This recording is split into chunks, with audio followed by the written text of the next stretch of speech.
আল্লাহর এই 4টি নাম হৃদয়ের মাঝে গেঁথে রাখুন, জীবনের শেষ মুহূর্ত পর্যন্ত কাজে লাগবে ইনশাআল্লাহ। আল্লাহর একটি নাম আছে জব্বার। আপনি যদি ভিতর থেকে অনেক কষ্ট পান, হৃদয়টা যদি ভেঙে যায়, তাহলে পড়ুন ইয়া জব্বারু। এর মানে হলো, হে ভাঙা হৃদয় জোড়া লাগানোর রব, আপনি আমার হৃদয়টা জোড়া লাগিয়ে দিন। আপনার যদি রিজিকের প্রয়োজন হয়, তাহলে আল্লাহর এই নামটি পড়ুন ইয়া রাজ্জাকু। এর মানে হলো, হে রিজিক দাতা রব, আপনি আমার রিজিকের দরজা খুলে দিন।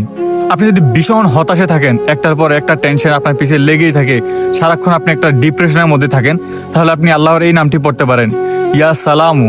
এর মানে হলো, হে শান্তির মালিক, আপনি আমার মনে শান্তি দিন। আপনি যদি বারবার দোয়া করার পরও আপনার দোয়া কবুল না হয়, আপনি যদি মনে করেন আপনার দোয়া কেউ শুনতেছে না, তাহলে এটা পড়ুন ইয়া মুজিবু। এর মানে হলো, হে দোয়া কবুল করার মালিক, আপনি আমার দোয়াটা কবুল করে নিন। যদি আমার কথাগুলো ভালো লাগে, তাহলে অবশ্যই ভিডিওটা সেভ করে রাখবেন এবং বন্ধুদের কাছে শেয়ার করে দিবেন।